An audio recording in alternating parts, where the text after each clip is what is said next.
이어서 재테크 인싸들이 모이는 곳, 정철진의 목돈연구소가 시작됩니다.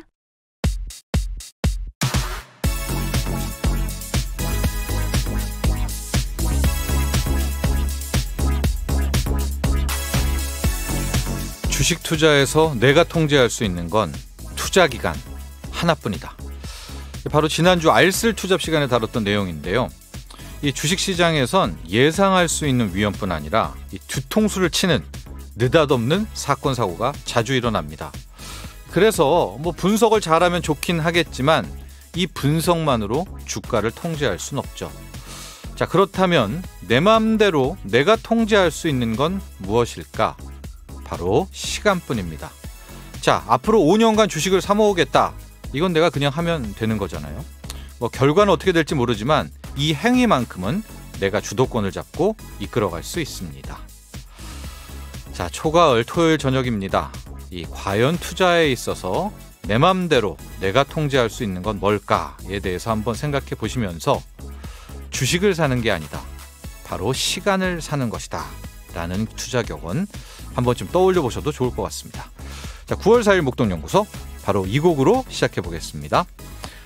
에픽하이의 1분 1초.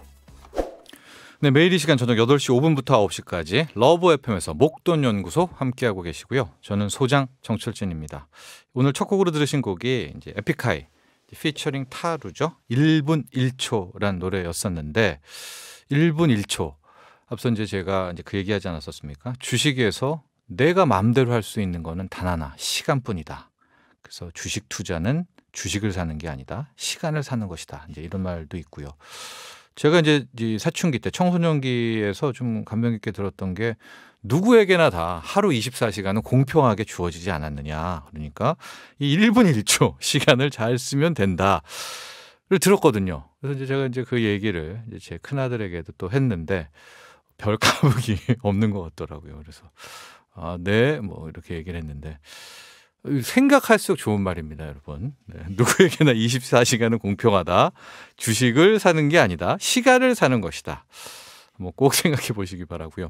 0242번님, 비상금으로 마이너스 통장을 야금야금 쓰고 있었는데요. 최근에 한도가 줄어서 당황했어요. 슬픈 현실. 제 주변에도 너무나 많습니다. 이게 아마 0242번님도 그럴 텐데 많이 쓰셨던 분일수록 그 이제 상환 요구가 3천만 원을 다시 채워놔라, 4천만 원을 다시 채워놔라, 이제 막 이렇게 오니까 좀 많이들 우리 셀러리맨 분들이 좀 당황해하고 있는 것 같아요. 슬픈 현실이죠. 이걸 어떻게 할 수가 없어요. 지금 우리 금융당국에서 가계부채와의 전쟁을 선포했기 때문에 빨리빨리 이제 많이 썼다면은 그거 지금 이제 상환할 준비하셔야 됩니다. 문선영님, 어려운 경제 이야기도 소장님은 쉬운 비유를 들어서 친절하게 설명해 주시니 귀에 쏙쏙 들어오네요. 감사합니다. 문선영님, 계속 저희와 함께해 주시기 바라요. 문자 참여는 샵1035 50원, 긴 문자 100원이고요. 고릴라 유튜브 댓글은 무료입니다.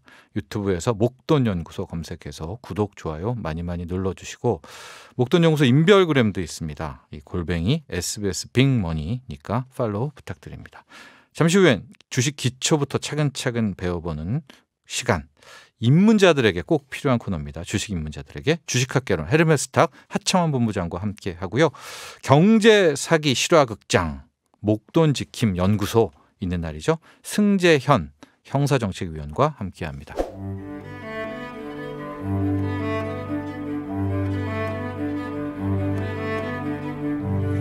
뭐든 시작이 중요하고 기초가 탄탄해야겠죠. 이 기초부터 단단하게 다져보는 주식 공부, 주식학 개론. 오늘도 강의해 주실 헤르메스탁 하청한 본부장에게 차근차근 배워보겠습니다.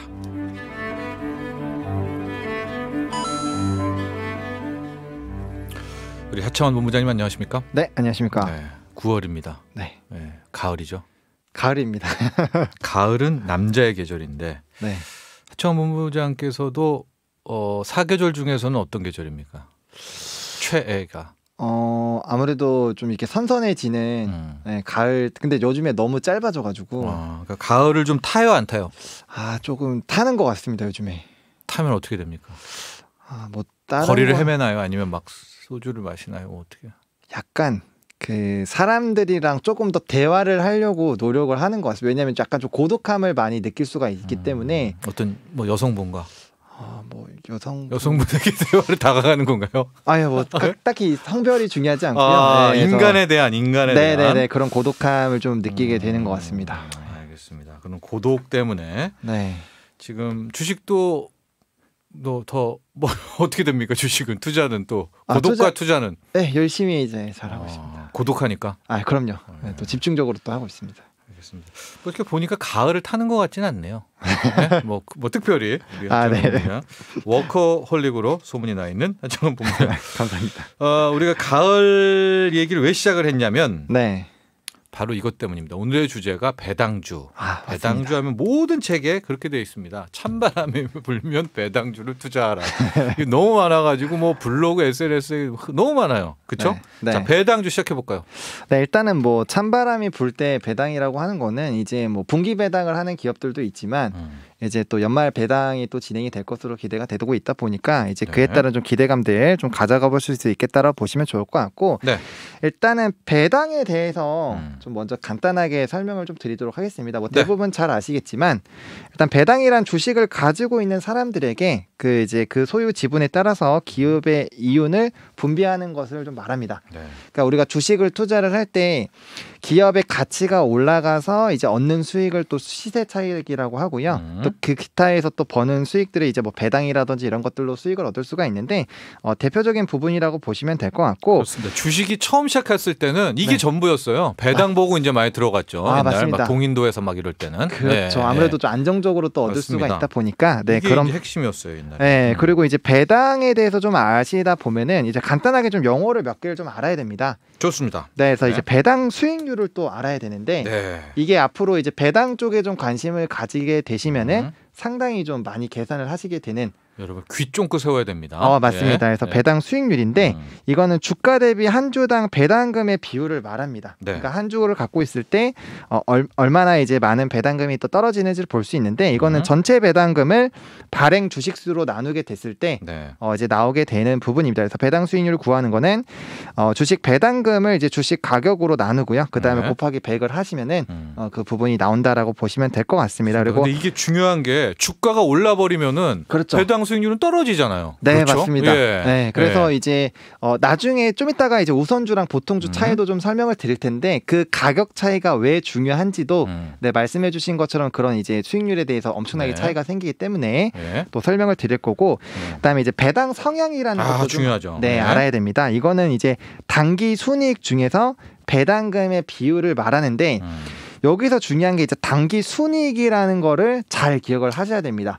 우리가 이제 재무제표를 보는 부분에서 뭐 매출액이나 영업이익 그리고 단기 순이익이 중요하다라고 그 이전에 한번 말씀을 간단하게 드린 적이 있는데 이 단기 순이익에서 이제 배당금이 나오기 때문에 배당 성향을 파악을 한다라는 거는 결국에 이 회사가 얼마나 돈을 잘 수익을 창출하는지 그래서 수익이 남기는지를 중요할 수가 있겠죠. 그래서 그 부분들을 좀 체크를 해보실 필요가 있고 그걸 받아서 얼마나 주주에게 돌려주는지가 이 배당 성향이죠. 그렇게 되는 게 이제 배당 성향인 거죠. 그래서 그 기존으로 넘어가게 됐을 땐 결국에는 기업이 얼마나 많은 돈을 창출하는지 즉 이 배당에서 가장 중요한 거는 기업에서 얼마나 많은 돈을 벌고 그다음에 그런 수익성이 유지가 되는지를 일단 먼저 체크를 하셔야 되고 그 부분을 얼마나 이제 주주들에게 나눠주는지 이런 배당 성향이라든지 그다음에 한 주당 배당이 얼마나 수익률을 나는 그런 배당 수익률이라든지 이런 전반적인 부분들을 조금 이해를 해보실 필요가 있을 것 같아요. 다만 배당 성향이 좀 지나치게 높은 부분들이 발생이 된다라고 했을 때는 단기적으로 이제 사내 유보율이 조금 낮아지게 되기도 합니다. 그런 부분들이 반영이 됐을 때 회사에 대한 가치를 좀 평가를 하게 됐을 때 조금은 부정적인 영향을 받을 수 있다라는 점 그런 것들도 좀 체크를 해보시면 좋겠다라고 말씀을 드려보도록 하겠습니다. 여러분들 이 두 개념은 정말 기억을 하셔야 돼요. 배당 수익률, 배당 성향.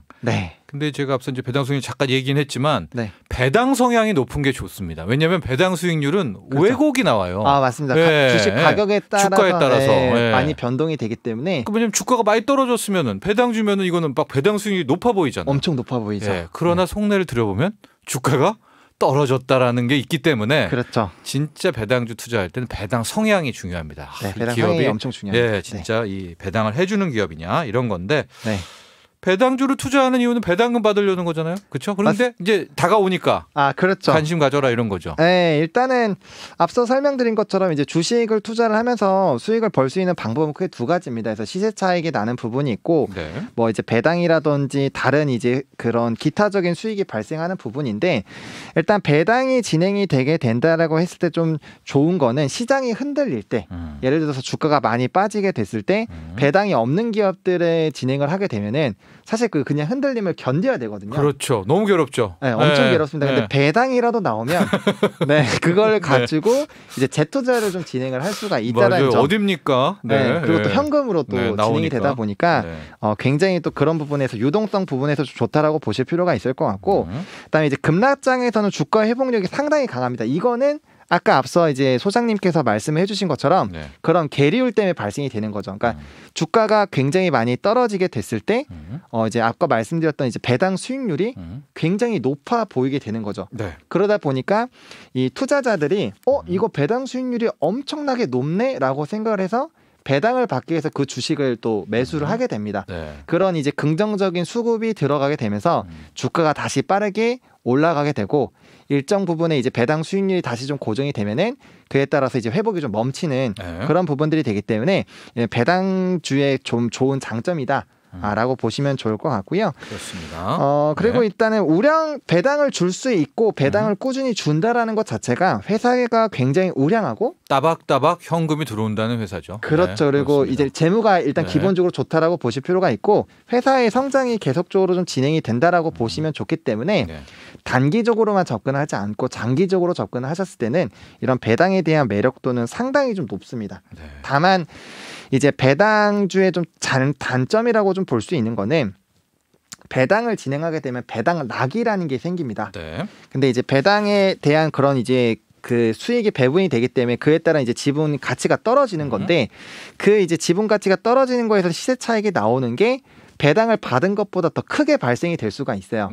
그럼 앞서서 소개해드린 게 배당 주식으로 얻을 수 있는 건 시세 차익과 이제 배당 같은 그런 수익금이라고 말씀을 드렸는데 배당을 받은 것보다 배당락을 통해서 주가가 엄청나게 많이 떨어지면은 또 그에 따른 또 부담감을 가질 수가 있기 때문에 그런 부분들은 조금 조심을 해야 된다. 그래서 배당주에 투자하실 때는 단기적인 관점으로 보시기보다는 상당히 이 회사와 좀 함께 간다라는 그런 마인드로 좀 중장기적인 관점으로 좀 접근을 하셔야 되는 게 맞지 않을까라고 말씀을 좀 드려보도록 하겠습니다. 우리 하천 부부장께서 이제 테크닉을 이야기하셨는데 우리가 보통 이제 중간 배당도 있고 그쵸. 마지막에 하는 이제 뭐 연말 배당 이런 거가 있는데 그 여러분들 그때 보시면 며칠까지 사야 된다라는 게 있어요. 그 며칠까지 사야 내가 이제 주주명부에 이름이 올라가잖아요. 그렇죠. 그럼 이제 배당을 받잖아요.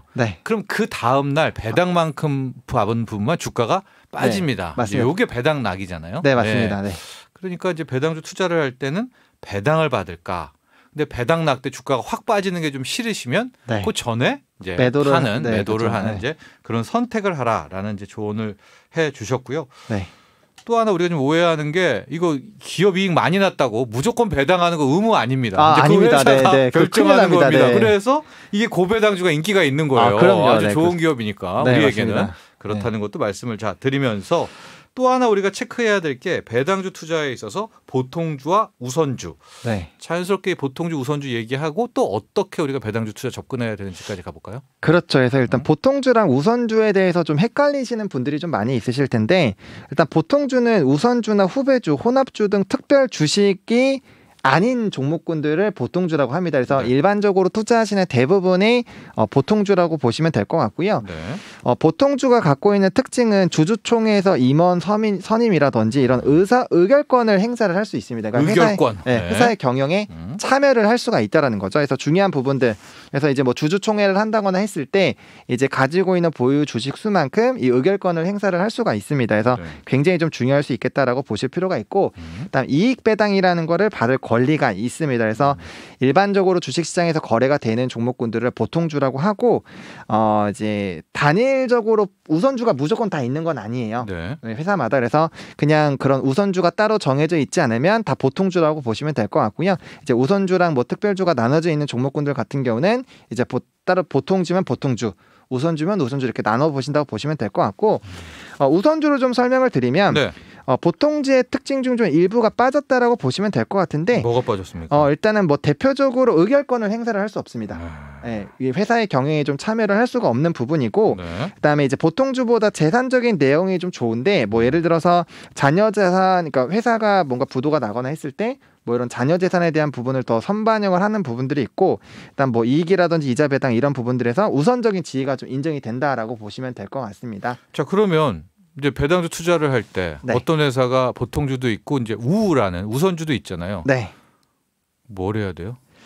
사실은 이거는 조금 계산을 좀 해보는 게 좋은데 일반적으로 좀 우선주가 유리한 부분들이 좀 상당히 있습니다. 일단은 책에 그렇게 많이 나와 있죠. 예. 맞습니다. 왜 그래요? 예. 그래서 그거는 이제 대표적으로 삼성전자로 좀 예를 드릴 예정인데요. 네. 일단은 이 그 배당에 대한 이슈를 좀 보고 싶으신 분은 이 전자공시 시스템에서 삼성전자를 검색을 하시고요. 네. 2021년 7월 29일자를 보시면은 현금 현물 배당 결정에 관련된 보고서가 있습니다. 네. 그거를 보시면은 이 이제 현금 배당과 이 배당에 대해서 보실 수가 있는데 여기 보시면은 이제 시가 배당률에 보통 주식은 0.4라고 적혀 있고 종류 주식은 0.5로 적혀 있거든요. 네.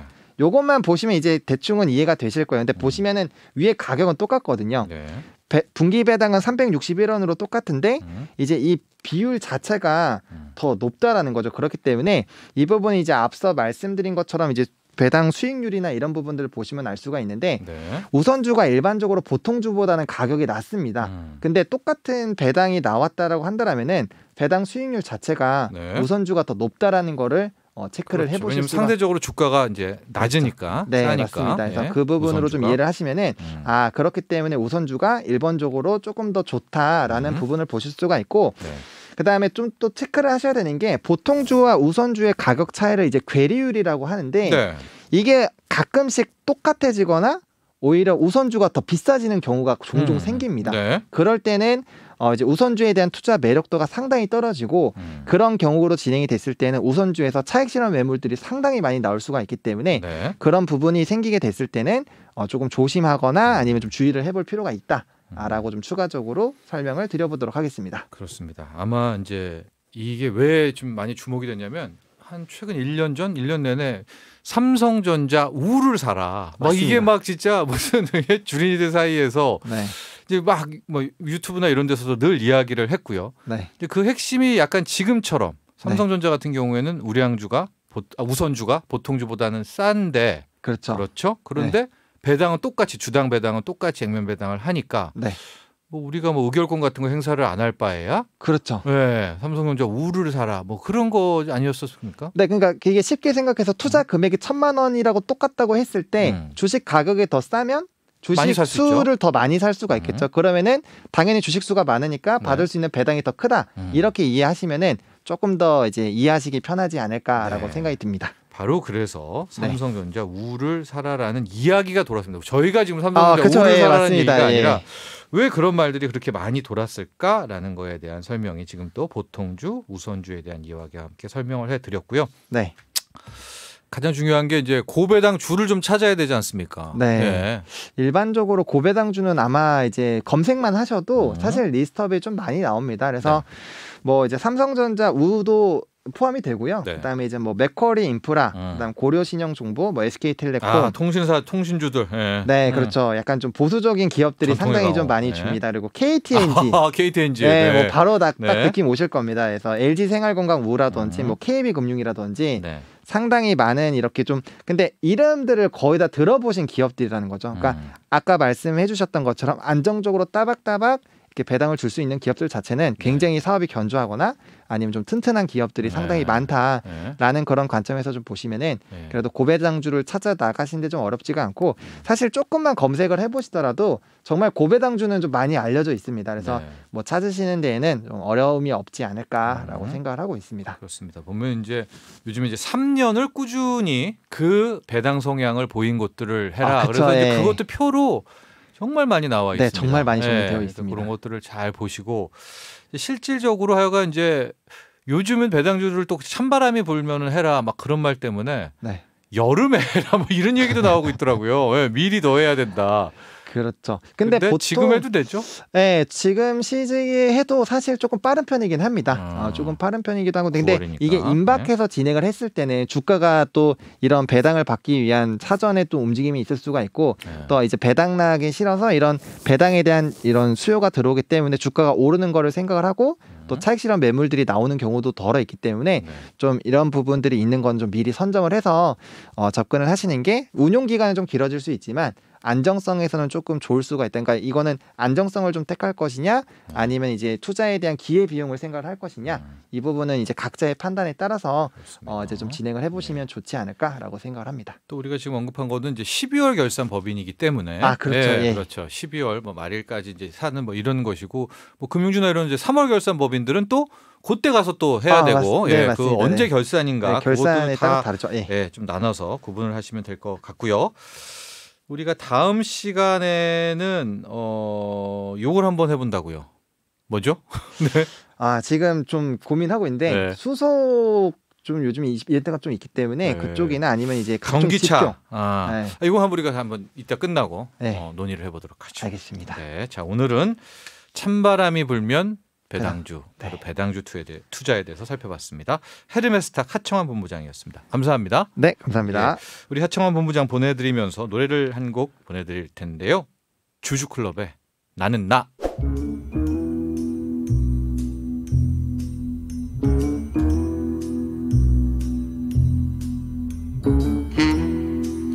돈이란 게 잃으면 슬프지만 뺏기면 분노가 치밀죠. 우리의 목돈을 사수하기 위한 코너입니다. 리얼하고 생생한 경제사기 실화극장 목돈지킴 연구소 승재현 형사정책위원과 함께합니다. 네, 승재현 위원님 스튜디오에 나와 계십니다. 안녕하십니까? 네, 안녕하십니까? 네, 9392번님이 이 코너를 듣고 있으면 진짜 화가 끓어오르네요. 얼마나 작고 얼마나 소중한 우리의 돈인데 분하다. 저도 분합니다. 네. 그러니까 이제 이런 경제 사기도 부담인데 최근에 좀 말도 안 되는 이게 좀 감당할 수 없는 사건들이 이게 많이 일어나고 있지 않습니까? 약간 투자와 저희 다른 이야기이긴 한데 왜 이렇게 됐다라고 보시죠? 저는 기본적으로 국민들이 가지고 있는 이건 뭐 범죄 자체의 잔혹성도 좀 고려해야 되는데 국민들이 가지고 있는 분노 게이지가 거의 한계에 다다랐다라고 보는 거죠. 사실 코로나19의 관계 때문에 한 2년 정도 국민들께서 굉장히 성실하게 그 코로나 방역 수칙을 지키고 계시는데 또 반면에 나름대로 우리가 좀 이야기를 하면 사람이 소통하면 스트레스가 풀리는데 그게 안 되다 보니까 특히 오늘 구속됐죠. 고등학교 형제가 자기를 키워준 할머니를 무참하게 살해한 사건.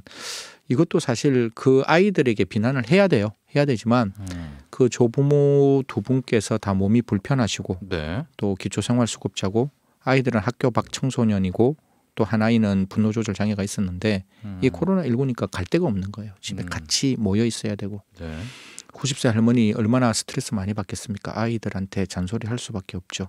또 아이들 그 할머니의 잔소리가 그냥 귀에서 넘어가야 되는데 또 분노조절 장애가 있다 보니까 이런 정말 있을 수 없는 일이 일어났는데 저 맨날 이야기합니다. 뭐 이 부분 이야기하면 지자체나 국가가 또 불편할 수 있지만 지자체와 국가가 이런 어떤 가정들에게 조금 더 신경 써야 되고 제가 흔히 말해서 가족 간 살인 범죄를 연구해 보면 예방할 수 있고 막을 수 있는 범죄예요. 일반 살인죄와 달리 반드시 범죄의 징후가 있기 때문에 그런 걸 좀 막았으면 좋겠다라는 말씀드리겠습니다. 지금 우리 승진 의원이 그 두 명의 그 친구들을 뭐 이렇게 막 변호하는 게 아닙니다. 잘못했는데 이제 또 우리가 앞으로 이런 유사 사건을 막으려면은 처벌 받아야죠. 어떻게 해야 되냐를 또 이야기한 거고 제가 궁금했던 건 그거예요. 이제 그 사건 말고도 또 정말 이게 진짜 참을 수 없는 뭐 20살, 20개월 영화 이런 사건들이 과거에 있었나요? 두 가지로 볼 수 있습니다. 분명히 있었는데 언론에 드러나지 않았다라는 점과 복잡다기한 현실 사회의 발전 때문에 옛날에는 외국에서 그런 일들을 못 받아들였잖아요. 없다고 생각하는데 외국에만 있었던 일인 것 같았는데 그게 보고 익숙해질 수가 있어요. 그러니까 사람이라는 게 학습을 하기 때문에 이런 게 가능해? 진짜? 라는 어떤 호기심이 자기의 내화되고 체화되면 가능성으로 변할 수 있어서 이번 사건 저는 신상 공개 안 됐는 그 양모 씨 정말 네. 경찰하고 검찰에게 한마디 하고 싶네요. 오늘 물어보니까 경찰과 검찰은 그 피의자 단계에서 신상 공개 필요 없다라고 이야기했대요. 왜요? 그냥 그런 사건이 아니라고 생각했대요.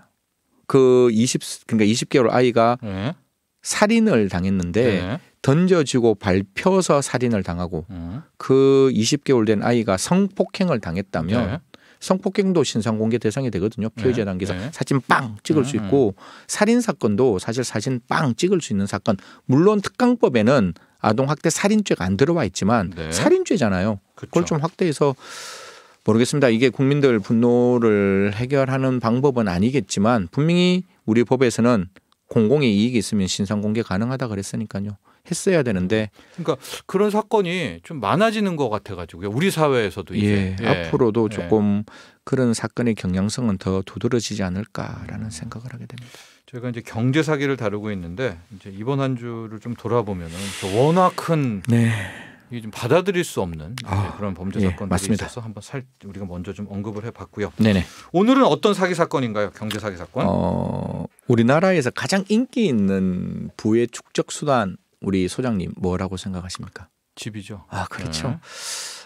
저는 주식이라고 말할 줄 알았는데 집이라고 말씀을 주셔서 그렇죠. 집이죠.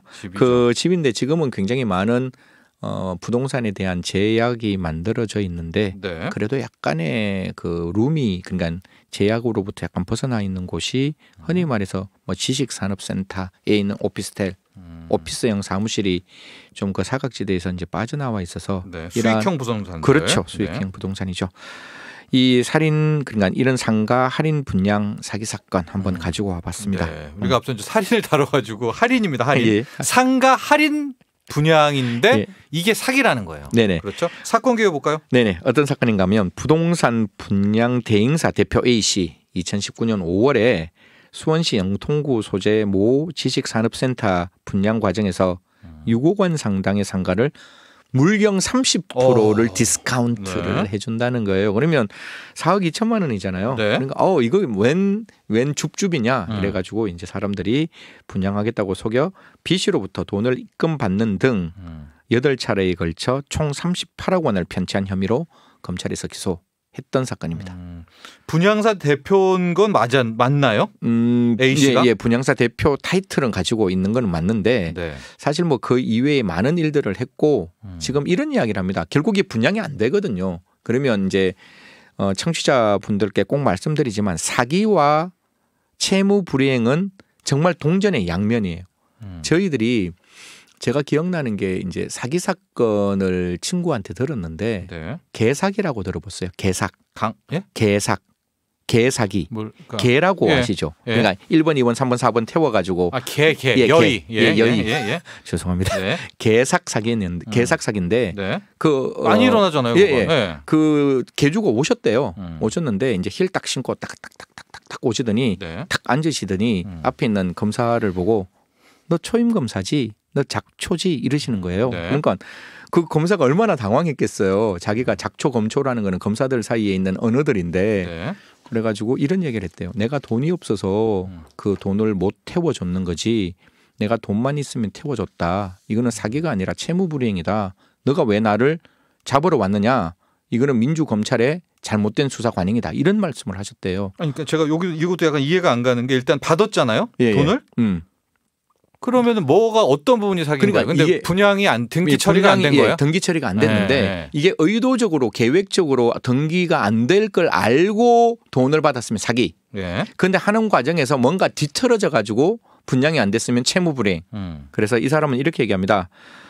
화장품 사업에서 큰 손실을 봤다. 그리고 코로나19 확산으로 분양이 잘 안 됐을 뿐 피해자들을 거짓말, 기망한 것은 아니다라고 법원에 주장했지만 법원 이 주장 받아들이지 않습니다. 자, 근데 이게 이제 분양이 그 다른 데로 전용한 건가요, 돈을? 이게 어떻게 됐는가 하면 처음부터 분양되지 않을 것이라는 거를 알고 아까 30% 디스카운트 했잖아요. 그럼 30%로 그게 분양 안 되는 가격이에요. 근데 그 지식산업센터에는 그 상가가 있잖아요. 예. 상가가 네. 있고 내가 분양 대표를 하는 사람이니까 여기야 제가 높게 할 여기야 거야. 이거 6억인데 내가 4억 3천에 줄게. 30% 네. 디스카운트야. 4억 2천에 줄게. 라고 했는데 그 분양을 하는 사람과 그 시공을 했는 사람은 다를 거 아니에요. 그럼 시공했는 사람은 그걸 6억짜리를 4억 2천에 줘야 분양 대행사가 그 사람에게 등기 이전을 해주는데 시공사는 전혀 그런 생각이 없었는 거예요. 근데 대행사만 내가 그렇게 30% 디스카운트를 받아줄 수 있으니 계약을 하자라고 이야기를 했는데 사실 이 사람도 그렇게 진짜 시공사를 설득할 수 있다고 믿었는 게 아니라 우리 법원에서는 이렇게 얘기하죠. 등기를 해줄 의사와 능력이 없었거나 명백히 없었거나 최소한 미필적으로나마 그 가능성이 없다는 점을 인식했다. 그러니 너는 그 사람을 기망했는 게 맞지 일이 뒤틀려 가지고 그 시공사를 설득을 못해서 등기를 안 해준 게 아니다. 그렇죠. 미필적 고의로 사기쳤다. 이래가지고 왜냐하면 이게 그 실패한 거라면 다시 4억 2천 주면 되잖아요. 그렇죠. 근데 그걸 안 줬으니까. 안 줬으니까. 그래서 징역 4년 실형 선고됐습니다. 여러분들 이거 조심해야 됩니다. 왜냐하면 이분이 분양 대행사 대표도 맞아요. 네네. 그러니까 능력 없는 분양 대행사 대표로 약간 코스프레를 한 그렇죠. 거죠. 명함권에 빵 그렇게 박아 놓으니까 일반 그 우리 서민들께서는 야 분양 대행사니까 시공사 설득할 수 있는 사람이고 원래 6억짜리 4억 2천에 주는 거니까 얼마나 이게 괜찮은 거야라고 또 믿을만하게 또 행동했겠죠. 그 가짜 수산업자처럼. 그렇게 해서 했는데 이 사람은 전혀 그걸 설득할 수 없는 능력 없는 사람이었는 거죠. 이런 분양 사기가 더 진흥화되고 있다고요. 네네. 이게 이제 혹시 어플 쓰십니까? 우리 절진 소장님? 어플이요? 만남 어플 이런 거 쓰십니까? 아니요. 쓰시죠? 아니요. 제가 왜 씁니까 그거를? 제가 그러면 제가 어디 그런 거 데이팅 앱으로 제가 나갈 수도 없는 사람입니다. 알겠습니다. 그렇죠. 저희들 분이 제가 가끔씩 밥 먹으면 한 분이 오셔가지고 요새 공연 잘하시냐고 이렇게 물어보는 공연하는 사람은 아닌데 그래서 근데 지금 왜 다시 갈게요. 어플가, 네네. 20, 30대의 그 사람들을 노린다고 하는데 소개팅 어플을 이제 깔아서 남녀가 만나는 과정이 있습니다. 그렇죠. 선남선녀야 뭐 충분히 만날 수 있는 거죠. 그 어플로요. 그래서 선남선녀가 만나는데 그 선남선녀의 우리 한번 그 실화극장이니까 한번 해보시죠. 20대 남성 A씨가 최근 소개팅 어플리케이션을 통해서 알게 된 여성 B씨와 만나서 식사를 했다. 근데 이날 이 자리에서 그 B씨가 남자가 절진 소장님 하시고 A씨죠. A씨가 이제 제안을 한 겁니다. 남자가. 제가 여기 직장이 근처에 있는데 사무실 좀 구경시켜 드릴까요? 이렇게 제안을 했고. 어머, 오빠. 내가 오빠라고 말해도 돼요? 오빠 사무실이 있다고요? 왜 그러세요? 아니 얼마나 반갑겠어요. 아니 내가 정말 오빠라고 말해도 돼요는 또 뭡니까? 아니 그게 처음에는 오빠라고 안 하고 싶은데 사무실이 있으니까 갑자기 이제 오빠 관계로 가고 싶은 거예요. 그래서 이제 그곳을 따라갔습니다. 끝까지 좀 하죠. 제가 뒤에 할게요. 어머, 오빠 사무실요? 진짜 사무실 있어요, 오빠? 좋아요, 오빠 가요. 이제 오빠라고 말해도 되죠? 대답해 주셔야지. 라면서 손을 잡고 그 사무실로 갑니다. 그곳이 어디였죠? 그곳이 이제 오피스텔 분양 사무 그냥 모델 하우스였는데요. 지식산업센터에. 또 갔는데 이제 그 남녀만 있는 게 아니라 거기에 이제 분양 팀장이 있었습니다. 팀장 CC 그 여성에게 다가가는 거죠. 진짜 당신 오늘 대박의 꿈을 꾸었다. 이거 제대로 하나 사면 당신 고정 수익이 나오니 지금 당장 계약해라. 지금 계약하지 않으면 마지막 물건 하나 남았는 거 다른 사람이 넘어갈 수 있다. 정말 멋진 말이죠. 마지막 물건 하나. 가격대는 어느 정도? 가격이 1억 8천 정도 되는데 그럼 1억 8천이면 이제 10%를 계약금으로 넣어야 되는데 이 여성분 현금이 저희들 많이 없잖아요. 많이 없으니까 그러면 5만 원만 낼게요, 오빠. 이렇게 했어요. 그럼 출진 씨가 이제 어떻게 대답하겠어요? 나머지는 대납한다. 나머지는 내가 대납해 줄게. 걱정하지 마. 우리는 이제 오빠 사이야, 동생 사이야 이렇게 이야기를 하는 거죠. 그래서 300만 원을 그 오빠가 대출해 준 금액으로 계약금을 내고 그리고 나머지 1,800만 원 대출까지 다 받아서 이미 대출까지 받아서 이 여성 계약금을 지불하게 됩니다. 또 근데 이 여성분도 1억 8천에 상가고 또 만약에 어떻게 막 얘기했겠죠. 이게 부담도 안 되고 여기 이제 누가 들어오면 월세 나온 그렇죠, 걸로 해서 그렇죠. 대출이자 갚고 뭐 시세 차익 뭐 이런 레버리지 걸로 만들 수 있고 쭉 했는데 근데 이거는 어떤 사기인가요? 그게 아예 다 사기인가요? 아니면은 뭐가 이제 문제인가요? 여기서부터 우리 철진 씨가 네. 철진 소장님이 네. 나쁜 놈이 되는데 이제 그 돈을 이제 1,800만 원을 다 이제 그 계약금으로 넣었잖아요. 네. 이 순간 철진 씨는 사라집니다. 예. 오빠 어디 있어? 네. 오빠 전화 좀 해줘. 오빠 왜 문자 씹어? 문자 좀 해줘. 네네. 소리 없는 메아리가 되는 거죠. 네. 그래서 이 분양대금을 사기쳐서 가는 사건입니다. 그러면 그 사람들은 이 지식산업센터하고는 상관이 없는 사람이에요? 네네네. 뭔가 이제 페이크가 됐는 거죠. 그럼 완전 영화 속에 나오는 우리가 공사 쳤다 뭐 그런 그렇죠, 것처럼 그렇죠. 이 뭐 다 가짜인 거네요. 그러니까 호감 있는 우리 소장님 그치 우리 혹시 보이는 TV에 우리 소장님 진짜 잘생기셨거든요.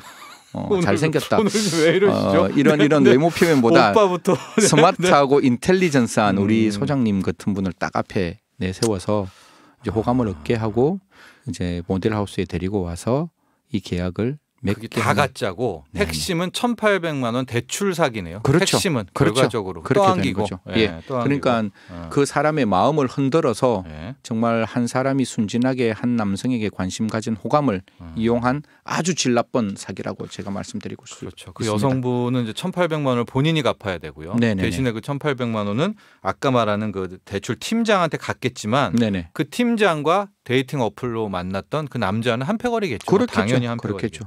그래서 사실 이 1억 8천을 낼 수가 없으면 다들 아시겠지만 계약금은 포기해야 되는 거예요. 네.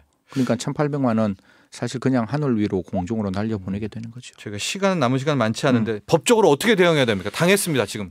제일 처음에는 신고를 네, 하셔야 신고. 되고 네. 두 번째는 절대로 이런 상황에서 어떤 그 상황이 만들어지더라도 손으로 직접 사인하시면 안 된다라는 말씀드리고 네. 그때 어떻게든지 휴대폰 같은 걸 통해서 어머니나 아버지에게 아니면 지인에게 연락을 해서 네. 이런 상황이라는 걸 알리고 네. 그 사람들이 아무리 협박하는 상황을 빠져나와야 돼요. 그래서 맞아요. 잠깐 어머니에게 좀 전화 좀 합니다. 엄마 나 누구누구인데 지금 여기 있어. 근데 이런 일이 있어. 엄마 내 지금 어떻게 해야 될까. 다른 사람에게 알려서 그 사람들이 2차 가해를 할 수 없도록 만드는 게 제일 중요하다. 그리고 절대 계약 맺으시면 안 된다라는 네. 말씀드리겠습니다. 그렇습니다. 아마 돈은 돌려받을 가능성은 거의 희박하고요. 희박하고요. 예. 네. 대출 받아서 계약해라 이거 자체가 좀 수상하죠.